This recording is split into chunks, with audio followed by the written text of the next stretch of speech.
What up, what up, what up, what up, what up? Welcome back to another Regret Show. So this past week, I had an absolute joy and pleasure of doing a Zoom interview with Jemar Michael from Dear White People. He plays Al. So excited. It was an awesome time. He's an amazing person. We learned about his role in Dear White People, how he became Al, and just about his life in LA as an actor, as an activist, as an artist, what his thoughts on COVID was, the 2020 election, Black Lives Matter, and there's so much more. So sit back, relax, and enjoy this Zoom interview with Jemar Michael from Dear White People. Enjoy. Bye.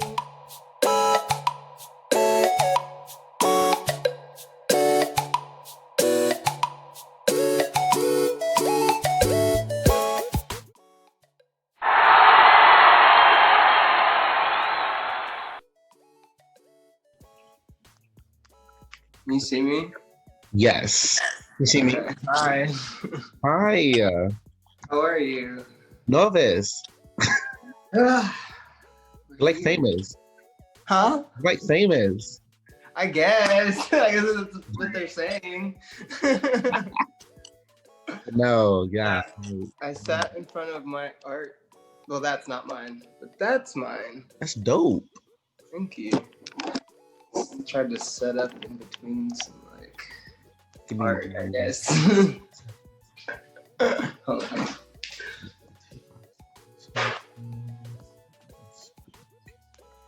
Okay, that was work now. Let's rise a little bit. There you go. Awesome sauce. How's your weekend going? It's going. How's yours? It's going. How's filming? I start on Wednesday, but it's interesting because this season's a musical, so we're doing block shooting. Awesome. I'm excited. Yeah, so I guess that news is out according to my director, so I'm safe to say that. Awesome. Can't have you get in trouble. Yeah, right? But yeah, it's interesting. We're shooting in the middle of COVID, which is like different. So At least you're shooting. yes. Glad to go back to work. It's definitely different though. Definitely different. Awesome. Well, thanks for coming. Well, thanks for hopping on. Thanks for having me. I follow you on Twitter. Appreciate it. I appreciate the support. Thank you. Pretty cool. I love you. You're like one of my favorite person on Dear White People. So, You're the best. Thank you. there's like only two I absolutely really, really like, you and the main Coco. Coco. I love Ant. Ant's great. She's phenomenal. Like, I love what she does with Coco. I'm actually really excited for y'all to see Coco's storyline this season. Her shit. yes. Yes. Like I'm excited for her storyline. That's like the main storyline that I'm like super excited about. I'm excited. I can't wait. I'm sad it's the final season. I know, but we're undergrads. It's about time. I think we're to the point where like everybody is just kind of, ready to explore different worlds in acting. I think Justin wants to explore different avenues. He's doing a horror movie called Bad Hair, which I thought was amazing. It's based off of a Korean film called Wig, I believe. And he had this idea to be like, what would this look like if it was black? So like he made the black version basically, and he dedicated it to his aunts and his mom, and it's set in the 80s. So it's fun. Like it's fun yet terrifying. I hope people take it well. I hope they're not critiquing it too hard. I already see them going ham on Twitter for no reason. But I just wish people would think outside the box more and allow Black creatives to create weird new types of visuals for people. You know what I mean? Yes. White people are able to do that without being critiqued and just getting praise, and we should be able to do the same. Yes, I agree 100%. Awesome. Well, like I said in the details, the interview was like very like laid back. normally I do in people interview, but since it's Corona and you're in LA, right? Yeah. Where are you? Texas, San Antonio, Texas. Okay. You're like my first out of state famous interview. So Hey, yeah, I let's posted on my get Facebook. I said, it. Al from Dear White People. And everybody said, oh my goodness, we know him. We love Al. I'm like, yeah, I'm on cloud 9 right now. Like he actually responded back. Yes. I try to do as much stuff as I can with people who want to interview me. I appreciate that you came prepared. That's the other thing that I usually run into issues with. They're like, "Will you come on my show?" And I'm like, "Yeah, sure. What are we talking about?" They're like, "Whatever you want to talk about." I'm like, I need a little direction. I want some questions. Like, what are we doing? So thank you for coming prepared. Always, I was like, I use the same format for every person I interview. I just changed it up for like who I'm talking to. I was like, oh, I was going to be easy. He's like, his Instagram and his Twitter. Yeah, he's not afraid to talk about nothing. But no, like, I don't know, did you read the questions? I did. I looked over some of all of them. I looked over It's pretty easy, we're talking about you. I can do that. The first one is like, just talk about your life, your background, like, who are you? Well, my name is Jemar Michael. I am from St. Paul, Minnesota, born and raised in St. Paul and Minneapolis because I have family in both cities. I grew up in the circus. So I did circus arts for 10 years, and halfway through those 10 years, I also picked up acting, where I started professionally at 14 doing work at the Children's Theater back in Minneapolis. From there, I was able to do professional theater. I did cabaret on Broadway in Minnesota, which was really cool. So yeah, I went to St. Paul Conservatory for Performing Arts for 3 years. I graduated a year early. I went for acting. Then I went to Cal Arts for 2 years, and then I dropped out. I also went for acting. And then when I moved back home after Cal Arts is when I actually booked the movie Dear White People, because it filmed there. So my whole journey has kind of come full circle to go back home to pick up my movie, and then that movie get picked up at Sundance to get me to come back to LA to do the show. Hey, it was a movie? Yes, there's a Dear White People movie. It started out as a movie. It was actually started out as a concept trailer. Justin was the one who kind of started that whole thing of making a mock trailer of something that's not even created yet, to then actually using that to get it made. So, oh wow. Yeah, so we filmed it there. I want to say 2013. It came out 2014, and then we started the series about 2016 because I moved back out here. Excuse me. The end of 2014. Found my reps and had my first year with auditioning, and then that following year finally got to season 1, and now we're at season 4. Oh wow. So, yeah. Well, that's been a journey too. Huh? That pretty much answered the question on how you landed the role in Dear White People. Oh yeah. That must answer my question. Yeah, no, back home, I actually auditioned for Reggie originally. Okay. Which is Marquis' character. I auditioned for that, and then Justin goes, "For shits and giggles, will you read Dreads?" So I looked at it and just went over it like twice in my head, was like, I got this, and just did the scene, and I nailed it, and that's how I got the role. I was originally called Dreads, but then my name got changed to Smooth in the movie, and then I got an actual name on the show, which was Al. So Al Lucas is his name. Oh, we all love us some Al. Fashion is like very like unique. Thank you. Oh geez. There's some photo gonna like overlap your face when we do the video, and there's a photo like of Al There's like you and I thought remember these people's names. Kelsey, Nia, or is like Ashley? What are the actual characters' names? Kelsey is one of the characters with the dog. Oh no. Abigail, the white girl. 2 main characters. Oh, Joelle. Yeah, Sam. Joelle and Sam. You guys are sitting in the bed on the couch and doing the stay woke. Oh yes. Woke. Yeah. We might not play that game all the Reggie. I was like, it's so cool. That's pretty cool. I didn't know it was a movie. I gotta look that up on YouTube, like Google. Yeah, the first movie had Tessa Thompson play Sam, and then if you know Tiana Paris, she's in it. She's Coco. Tyler James William is it William Williams? Sorry, Tyler, if I fucked your name up. People fuck my name up too. They always add S and there's no S. I think his is Williams, but he's Lionel. Brandon originated Troy, so Brandon's been Troy from the trailer to the movie to the show.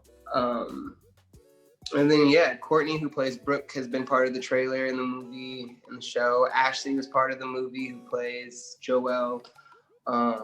Nia was in the movie, and then she was in season 1 through 3. So a lot of us who were in the movie got to transfer. But some people blew up. Some people famous as hell now. Some people in the Marvel world. You're famous, L. Right. Tiana and Tessa are killing it. They both in Marvel now. They both in the Marvel universe. I know. I see y'all. Congratulations, ladies. It was ladies. a sad day at Marvel when Black Panther passed away. It was a sad, sad time for us people. It was a sad time. Absolutely. I never cried. But I'm shoot. All these superhero movies, I'm trying to get in there too. Give me some Marvel money. Anytime y'all want to hire me, I'll play a villain. You belong in Wakanda. Never know. Black Panther 2. So we're talking about dear white people. How do you think the people of today's generation can react to dear white people? Because it's very controversial, very out there. Yeah, no, I feel like our show is still very relevant. Even in season 1, we're still dealing with police brutality. We're still dealing with racism. We're still having to deal with microaggressions. I think our show is timeless in a sense of, none of this stuff has stopped. None of the police brutality has stopped. None of the racism has stopped. We've just been able to make it more seen because of technology. That's really the only difference. So I feel like with our show during the pandemic, we had like a 400% increase of viewership, which was amazing. But also it was unfortunate that it took a pandemic. It took the murder of George Floyd and then Breonna Taylor and all the other countless murders, Tony McDade. There's another young man, I want to say his name's like Julian or something like that. But it was another young Latino man who was killed by a sheriff. Like, it just doesn't stop. It just doesn't stop. And it's draining. But I feel like with our show, we're able to talk about these things, police brutality and colorism and, dealing with traumas as a Black person, dealing with your sexuality being Black. I think we're able to do that in a way that's lighthearted, but still has an impact. Yeah. So that's one thing I am really proud of our show, is that we are able to tackle issues in a comedic way, but also pretty meaningful, I feel. Because I feel like everybody when we come to set, like, we're all a family and we all just want to give like the best performance that we can. And, I feel like people try to personalize all this stuff to really have that come across. So proud of my crew. Awesome. I totally can feel that, especially from season 1 when you guys talked about the blackface party. You guys went on throughout that season and everything. Mm-hmm. And we had like a group text where we were talking about it. They were like, "You need to watch Still White People." I said, why? First of all, why the show called Dear White People? I was like, okay, I guess I watched it. It's one of them Netflix shows, you know. I got my girl in it. She was the violin player who cut her whole arm off in another movie. She was pretty cool. I said, okay, just watch. Maybe she good in this one too. Yeah, Oh, yeah. this is some intense stuff. This is real. You know, I'm a college student. I was like, oh yeah, I definitely see this happening. I definitely see my non-color friends do this type of stuff. Like, it is relatable. It definitely is. Season one, by far my favorite Beyond season. Season 3 was good too. Season 2, but season 1. Yeah, I personally enjoy season 1 and 2. I feel like we were able to continue the story pretty well. I feel like it kind of started to veer a little bit towards the end, but I like that we got to explore Reggie dealing with his trauma, because I don't feel like Black people deal with mental health a lot, and I was very like proud to know that they were talking about that. And that's like one of the things that I like wish like our show was like an hour, or like we had more episodes to the season, because we have so much to say, but we only get 25 to 30 minutes to say it. So it's like, I feel like we sometimes try to say too much, and we need to just like focus on certain things. And that's why I feel like season 3 got a little messy, but I don't know, it's still fine. You know what I mean? I'm still glad that we got to talk about the things that we got to talk about. I just wish we had more time. Like, I want to dive into these subjects that we're mentioning, and we just don't have enough time. I wish we just had more time. Maybe do it after the White People podcast and talk more about something. No, we're really sad. But since we're on the Black Lives Matter and COVID topic, what's your thoughts on the Black Lives Matter? Because you live in LA. There's a lot happening in LA. Yes. Coronavirus. I don't know if y'all still quarantined or if y'all government like y'all. I mean, over here we're not shut down, but we are social distance. Things are open. Everyone has to wear a mask. I'm fully in support of Black Lives Matter. ACAB, abolish the police. Yeah, like I fully support them. But what saddens me is that like I feel like what a lot of these protests were for, we didn't get the necessary justice that we wanted. Yeah. So it sometimes is disheartening for me. I go back and forth where I'm like fired up and would, want to go protest, and I have before, but then there's days where I'm just like, excuse me, like, what are we doing this for?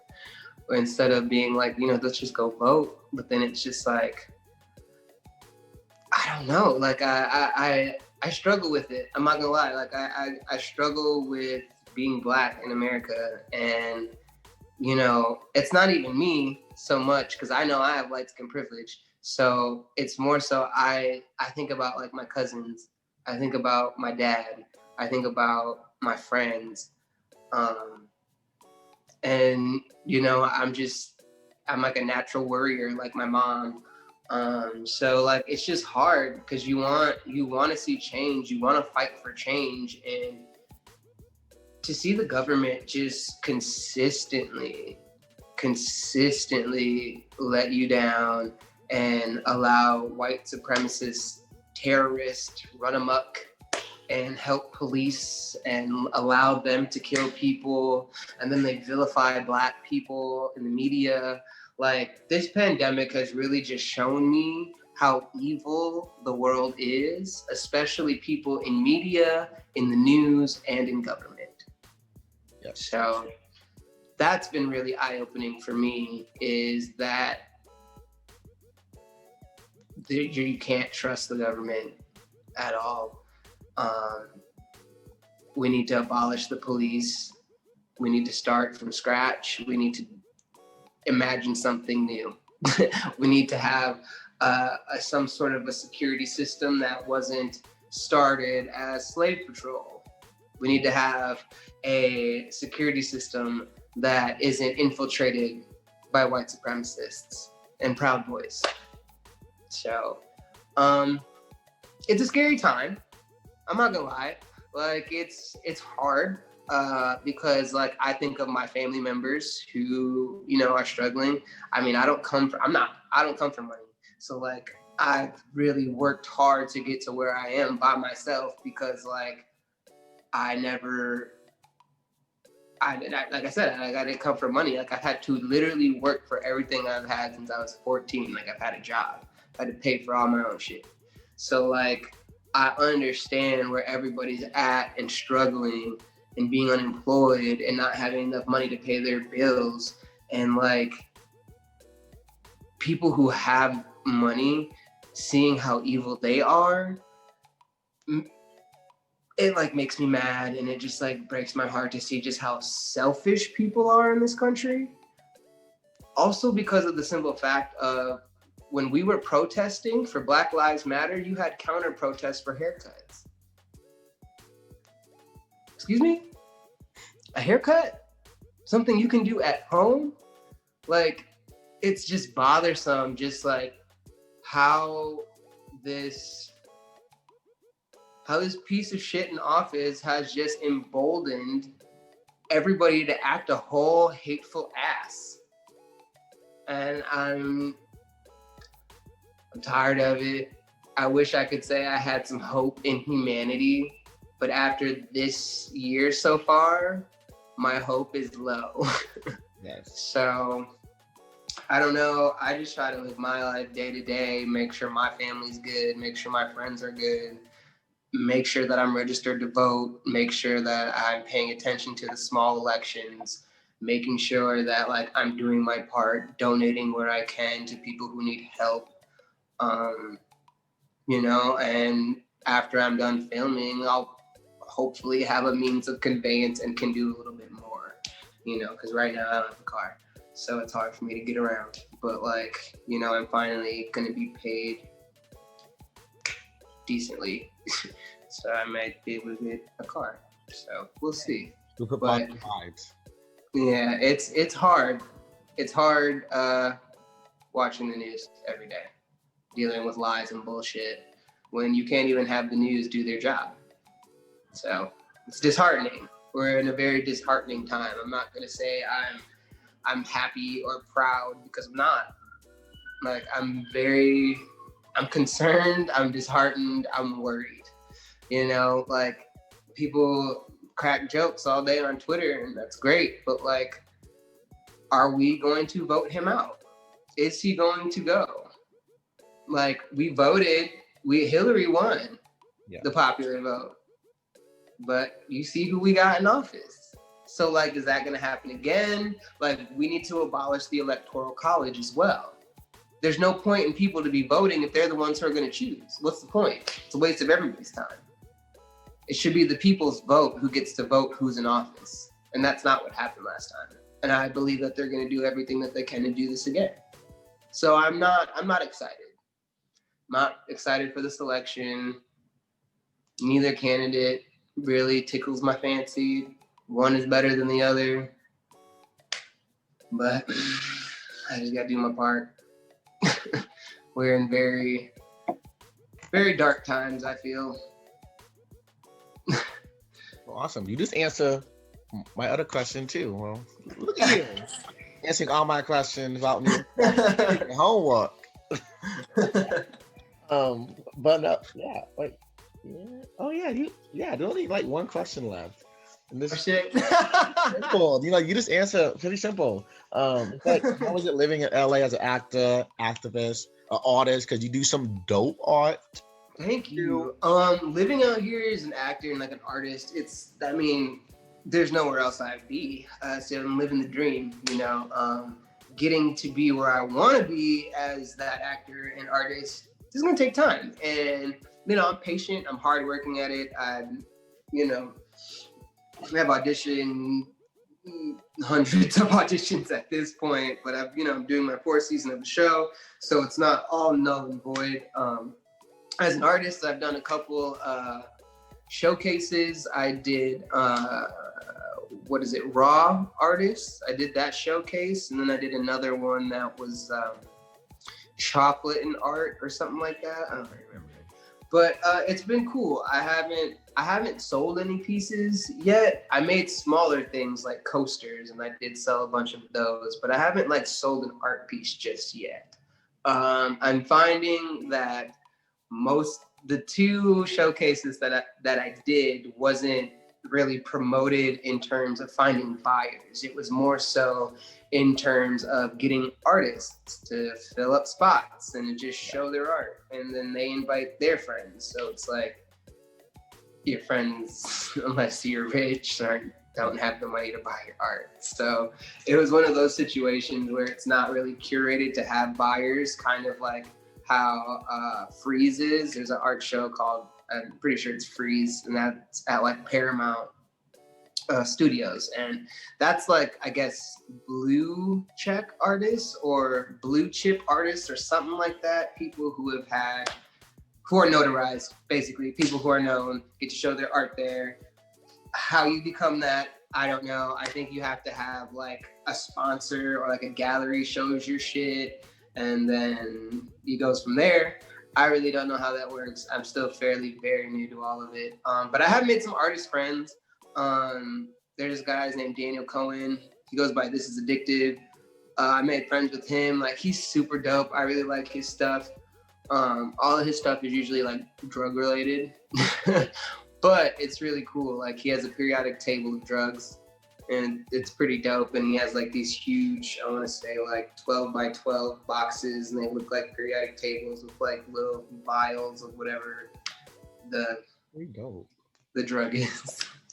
But he's really cool. And then like I always go to the LA Art Show every year and meet a whole bunch of artists and just see all their work. So it's been fun being able to like go to all these art shows and see all of this incredible art.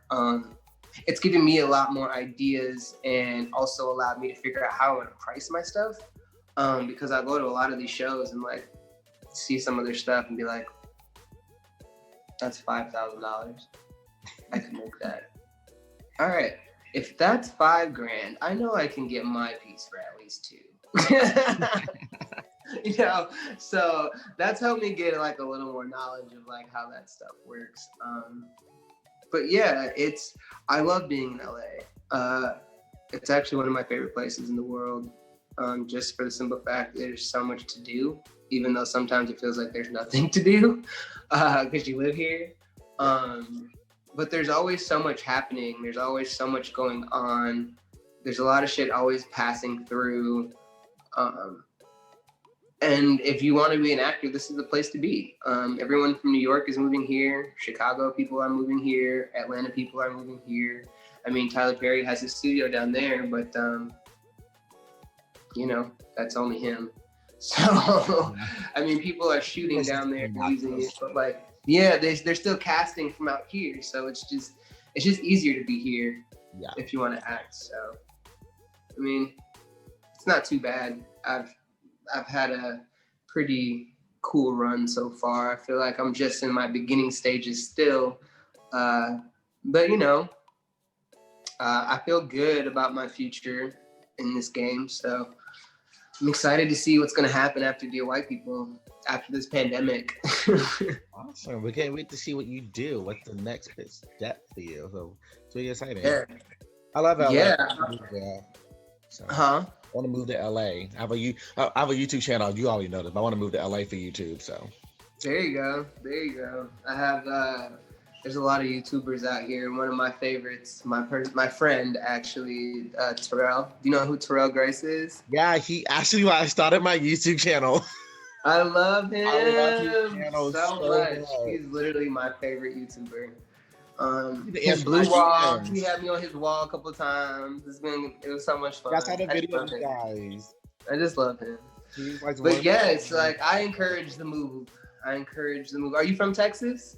No, I'm an Air Force child, so I'm from all over the planet. I moved I got you. my senior year in 2015 of high school. Okay. It's Well, nice. yeah, no, I try it. You know, I always encourage people to follow their dreams if they want to come out here and come out here.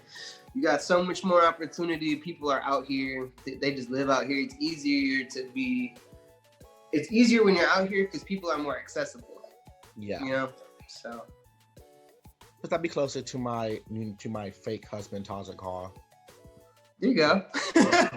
I love his You can run into him. He be out. I know. I love his music. I go to all his concerts when he comes to Texas, San Antonio. Yes. I love him. Love him. Him and Terrell is like, but yeah, I want to do it. Maybe one day when I finish college. Yeah. Yes. I'll make that happen. And be like, hey, I remember you. But no, anything else you want to like tell the universe? Like, be on the lookout for Blood in the Root. It's a new show concept that my friend Ladarian is working on, and he's shopping this pilot around that is like a magical black HBCU called Cayman University, and I'm playing one of the characters in the show and in the concept trailer if it gets picked up. So fingers crossed. Yes. Tell HBO y'all want this show. tell all the networks you need this show to come to fruition so we can make it happen and we can give y'all Black Harry Potter. The Black Harry Potter. Yes, we do. Well, that was everything I have, unless you have anything else to say to the people of YouTube. Be on the lookout for Dear White People Season 4 coming soon. Guys, cannot wait. We will drop that release date hopefully Dear White People will drop it. Yes, hopefully. I'm sure it'll be 2021. Oh yeah. We're just starting filming, so it'll be next year. I'm thinking it's gonna be like May. That's too long. We're gonna guess May. I'm thinking May. Yeah. Like I'm thinking springtime. Huh? Like February Black History Month. If they can edit it that fast. I know, they ain't got nothing to do. Right. Y'all at home. Well, with people of YouTube, make sure you follow. Yes. Him on Twitter and Instagram. We have it in the next slide over. This is so weird talking to I'm looking at myself. Talking to somebody next to me. But yeah, thanks for coming on. It means so much. Yeah, thank you for having me. I will definitely keep stalking you on Twitter. Do it. Yeah, have an awesome Saturday. Thank you so much. Me too. I had so much fun. You're amazing. All right. I'll talk to you later. You too. Bye. Bye.